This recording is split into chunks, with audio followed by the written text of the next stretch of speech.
दोस्तों, क्या कभी आपने सोचा है कि पूरी दुनिया में मशहूर मैकडॉनल्ड बर्गर को फैक्ट्री में आखिर किस तरह बनाया जाता होगा? आखिर इनके बर्गर में ऐसा क्या खास होता है जो आज ये ब्रांड दुनिया के कोने कोने में अपनी चैन को फैलाता जा रहा है? और इनके नॉनवेज बर्गर को बनाने के लिए किस जानवर का मीट और चर्बी का इस्तेमाल किया जा रहा है? चलिए जानते हैं इस वीडियो में कि आखिर क्या है इसकी कामयाबी का असली राज। लेकिन आगे बढ़ने से पहले हमारे चैनल को सब्सक्राइब जरूर कीजिएगा ताकि आपसे हमारी एक भी वीडियो मिस ना हो। दोस्तों, मैकडॉनल्ड फैक्ट्री में मैन्युफैक्चरिंग की शुरुआत इन बीफ फार्म से हो जाती है, जहां ढेर सारे पशुओं को पाल पोस कर बड़ा किया जाता है। दोस्तों, आपने सही सुना, यहाँ पर हैमबर्गर्स को बनाने के दौरान गाय के मीट का इस्तेमाल किया जाता है। विदेश में मिलने वाले नॉनवेज बर्गर्स में बीफ को भी डाला जाता है। बहरहाल, हमारा काम है आपको सही जानकारी देना, और यहाँ हैमबर्गर्स बनाने की शुरुआत गाय की स्लॉटरिंग से होती है। उसके बाद इस मीट को हैमबर्गर फैक्ट्री में भेज दिया जाता है। इस फैक्ट्री में लाए गए मीट को सबसे पहले अच्छी तरह से जांचा और परखा जाता है और इंश्योर किया जाता है कि इसमें कोई हड्डी वाला हिस्सा ना बचा हो।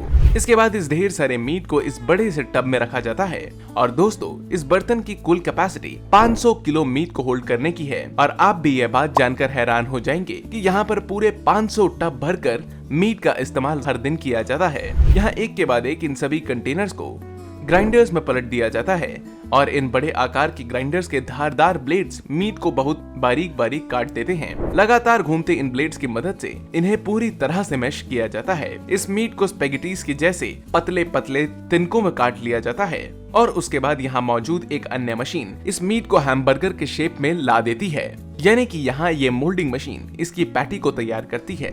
इसके अलावा इस मीट में कुछ खास प्रिजर्वेटिव्स को भी ऐड किया जाता है। यहाँ इन्हें 18 डिग्री सेल्सियस के तापमान पर ठंडा किया जाता है। इस फैक्ट्री को आप इस वक्त देख रहे हैं। यहाँ पर तकरीबन 100 वर्कर्स काम करते हैं, जबकि यहाँ से बनने वाले कुल हैमबर्गर्स का उत्पादन बहुत ज्यादा मात्रा में किया जाता है। इस तरह की हर एक फैक्ट्री में हर एक साल 30 मिलियन हैमबर्गर्स को बनाकर तैयार किया जाता है। इन मैकडॉनल्ड के बनाए गए हैमबर्गर्स में लगभग 20% का फैट ही होता है। इस मीट को यहाँ से आगे जाते जाते अच्छी तरह बर्गर्स में डालने के लिए तैयार किया जाता है। आइए दोस्तों, बात करते हैं कि बर्गर्स के बन को आखिर किस तरह बनाया जाता है। इसकी मैन्युफैक्चरिंग की शुरुआत आटे से होती है। इसके बाद इसमें पानी और ईस्ट को मिलाया जाता है। इसके अलावा इसमें प्रोटीन को भी मिलाया जाता है, और एडवांस्ड मशीनों की मदद से इसे गूंथकर अच्छी तरह से तैयार किया जाता है। इन बड़े बड़े मिक्स में गूंथे हुए आटे को पलट दिया जाता है और अगले 4 घंटे के लिए अच्छी तरह फर्मेंट होने के लिए छोड़ दिया जाता है। इसके बाद इस मिक्सर में शुगर को मिलाया जाता है। यहाँ पर आधुनिक मशीनों की मदद से इस आटे को गोल आकार में निकाल लिया जाता है। इसके बाद यहाँ पर मौजूद मोल्ड की मदद से आटे को और भी ज्यादा बेहतर आकार में बदल दिया जाता है। लेकिन इससे पहले इसमें सेसमे सीड्स को ऐड किया जाता है। इसके लिए इस आधुनिक ऑटोमेटेड मशीन की मदद ली जाती है। देखिए किस प्रकार यहाँ से होकर गुजरने वाले सभी बंस के ऊपर सेसमे सीड्स को छिड़क दिया जाता है। इसके बाद इन ढेर सारे बर्गर्स को एक साथ अवन में पकाया जाता है। इन्हें बेक करने के लिए अवन का तापमान लगभग 240 डिग्री सेल्सियस रखा जाता है, और यहाँ पर 10 मिनट तक इन्हें अच्छे से गर्म किया जाता है। जब ये यहाँ से बाहर निकलते हैं तो इनका रंग बिल्कुल वैसा ही होता है जैसा आपको बर्गर के बन के ऊपर दिखने को मिलता है।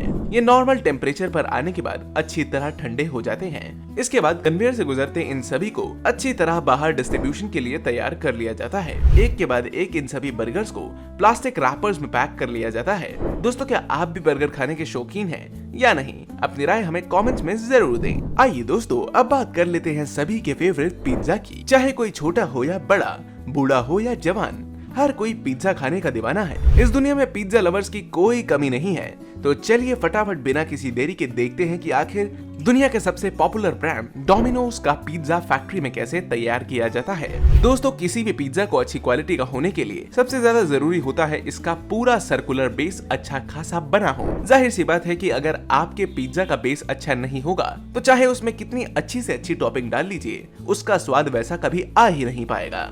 और एक बेहतरीन बेस को तैयार करने के लिए सबसे पहले शुरुआत होती है फैक्ट्री के अंदर ढेर सारे आटे को मशीन में डालने से।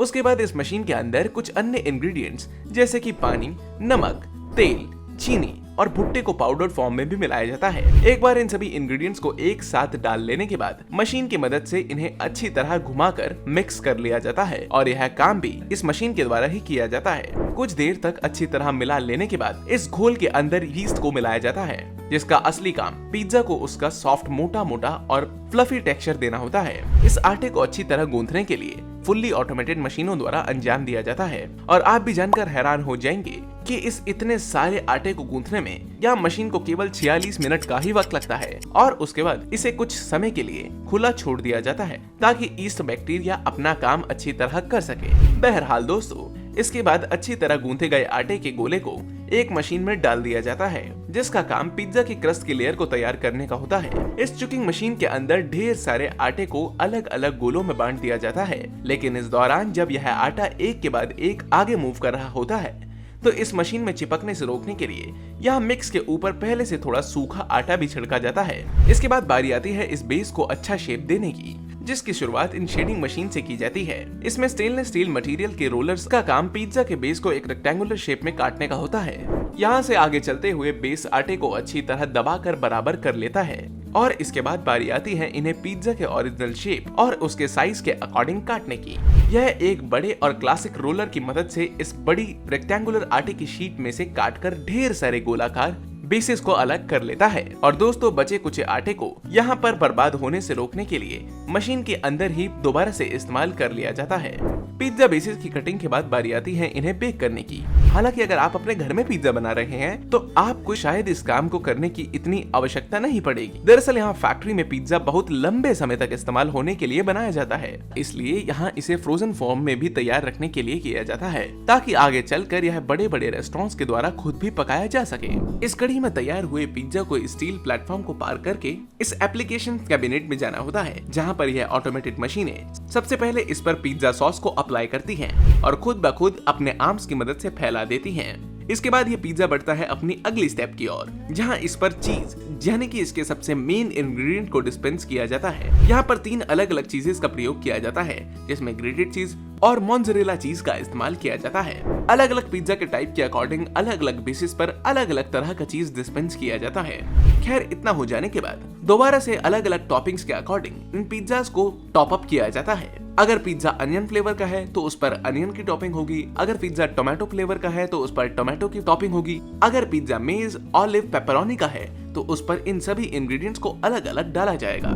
इन सभी इंग्रेडिएंट्स को अलग अलग डालने के बाद फिर एक बार इस पर चीज का टॉप अप किया जाता है और अच्छी तरह से फुल्ली लोड हो जाने के बाद आगे चलकर यह पिज्जा इन पैकेजिंग कैबिनेट्स में पहुंचता है, जहां पर चलकर इनकी कंप्लीट रैपिंग पैकेज की जाती है।